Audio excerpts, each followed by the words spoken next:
السلام علیکم ورحمۃ اللہ وبرکاتہ۔ سورۃ النساء آیت نمبر 84 اور 85 کی تلاوت کر رہی ہوں۔ اعوذ باللہ من الشیطان الرجیم، بسم اللہ الرحمن الرحیم۔ وقاتل فی سبیل اللہ لا تکلف الا نفسک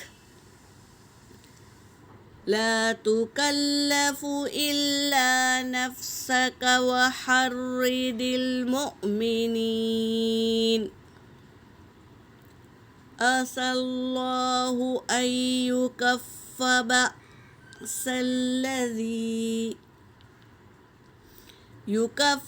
بأس الذين كفروا والله أشد بأسا وأشد تنكيلا۔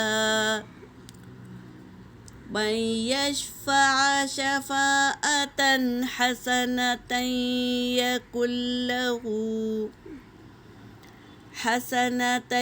يكن له نصيب منها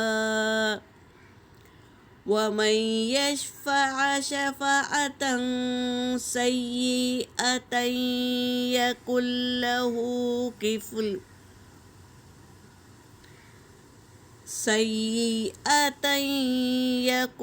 له كفل منها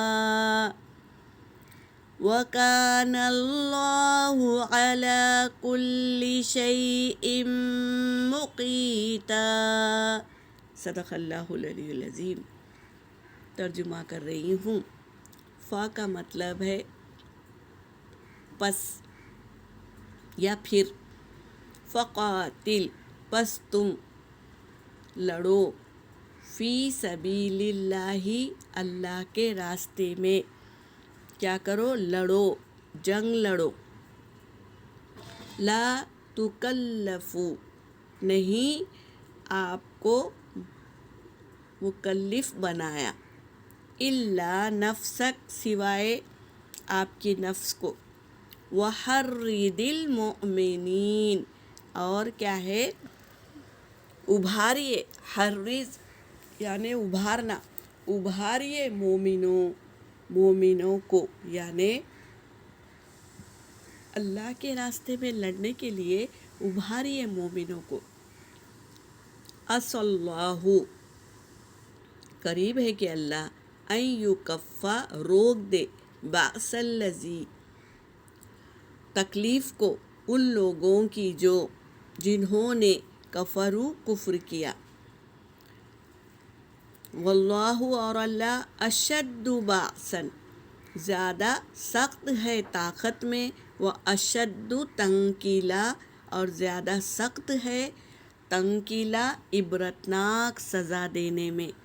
اللہ تعالیٰ بہت سخت ہے۔ من یشفع شفاعت جو سفارش کرے حسنتا یعنی اچھی سفارش کرے، کسی کے بس میں ہے کہ سفارش کرے کہ یہ فلاں انسان اچھا ہے، اس کو قرض دے دو، تو یہ کیا ہے؟ نیکی ہے۔ یکن لہ تو ہوگا اس کا، نصیب منہا اس میں حصہ ہوگا۔ اگر ہم بھلے طریقے سے کسی کی سفارش کرتے ہیں تو اللہ ان میں ہمارا بھی حصہ رکھتے ہیں نیکی کا۔ وَمَن یشفع اور جو شفاعت کرے، شفاعتاً شفاعت سیئہ یعنی بری شفاعت کرے، یعنی کسی کو ہم روک دے کہ نہیں اس کو قرض مت دینا، وہ جلدی ادا نہیں کرتا، وہ بہت دھوکے باز ہے، اس طرح ہم کسی کی برائی سے ہم شفاعت روک دے، یکن لہو تو ہوگا اس میں سے، کفل منہا اس میں سے حصہ ہوگا اس کا۔ وَقَانَ اللّٰهُ اور ہے اللہ عَلَىٰ كُلِّ شَيْءٍ ہر ایک چیز پر مُقِیتًا یعنی نگران ہے، ہر چیز پر نگران ہے، دیکھ رہے ہیں کون کس کے لیے کیا کرتا ہے۔ یہ بندے اللہ کی ہی کیا ہے ملکیت ہے، اللہ کے ہی بنائے ہوئے ہیں۔ تو ہم کسی بندے کی مدد کرتے ہیں مال سے یا وقت سے یا جان سے، تو یہ ہم نے کیا کیا، اپنا وقت دیا، کسی کے لیے شفاعت کی کہ یہ فلاں بندہ ہے اس کو مدد کرو، بہت اچھا بندہ ہے، یہ ہے شفاعت۔ تو اگر ہم اس طرح شفاعت کریں گے اور وہ بندے کا کام ہو گیا تو اللہ تعالیٰ اجر دیں گے، اس میں سے اللہ اس بندے کو جو شفاعت کی تھی اس کو اجر دیں گے، اور کسی نے برائی کے طریقے سے اس کی شفاعت کی تو برائی میں بھی اس کا حصہ ہوگا۔ یہ آیت میں اللہ تبارک تعالیٰ ہمیں یہی بتا رہے ہیں کہ مدد کرنا چاہو تو بھلائی سے مدد کرو، نیکی سے مدد کرو، برائی سے نہیں۔ اگر تم برائی سے کریں گے تو برائی میں بھی تمہارا حصہ ہوگا۔ یہاں پر میری آیت ہو گئی۔ وآخر الدعوانا ان الحمد للہ رب العالمین۔